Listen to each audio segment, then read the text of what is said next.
Si nous consentons à ces efforts de carême, c'est pour libérer, toujours et encore, la confiance et l'amour. En nos pauvres cœurs, toujours inquiets de nous-mêmes. Le renoncement par amour, la grande affaire du carême, nous accorde aux choses de Dieu et à Dieu lui-même, à son dessein d'amour sur nous, à ses projets sur nous, qui ne sont pas toujours les nôtres. Nous avons nos petites idées sur ce qu'est une vie réussie et nous fonçons tête baissée dans cette direction. Mais Dieu lui aussi a ses projets et par le mystère, souvent de la croix, de l'épreuve, il nous amène tôt ou tard là où peut-être nous ne voudrions pas aller, mais où lui en tout cas nous attend pour notre plus grand bien. Et face à cette difficulté, la maladie, le handicap, la vieillesse ou la solitude, l'échec sentimental, professionnel. Lorsque, comme Simon de Cyrène, nous sommes un beau jour requis de porter notre croix derrière Jésus, deux chemins et deux seulement s'ouvrent à nous. Le premier, conduit à la mort, c'est le chemin de l'amertume, du ressentiment et de la révolte. Le second, conduit à la vie, c'est le chemin des saints, le chemin de l'abandon, du consentement, de la confiance malgré tout.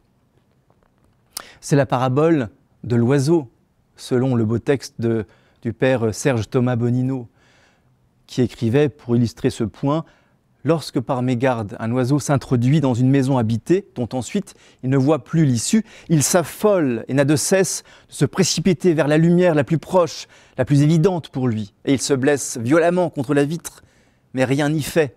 Le voilà qui s'obstine, qui recommence encore et encore jusqu'à l'épuisement, jusqu'à ce que mort s'ensuive. » Mes amis, cet oiseau, c'est nous. Il nous suffirait pourtant de ne pas nous affoler quand Dieu vient nous cueillir, de le laisser faire. Alors, blottis au creux de sa main, nous traverserions avec lui les zones d'ombre de la maison jusqu'à la porte. Et là, lorsque sourirait toute large sa main, nous déboucherions enfin, libres et sauvages, dans la vraie lumière. Cette liberté intérieure, fruit du carême, figurée par l'envol de l'oiseau, c'est là une étape peut-être terminale dans l'histoire de notre conversion. Elle ne s'acquiert pas en un jour, elle est le fruit de toute une vie. Il faudra sans doute plus d'un carême pour y parvenir.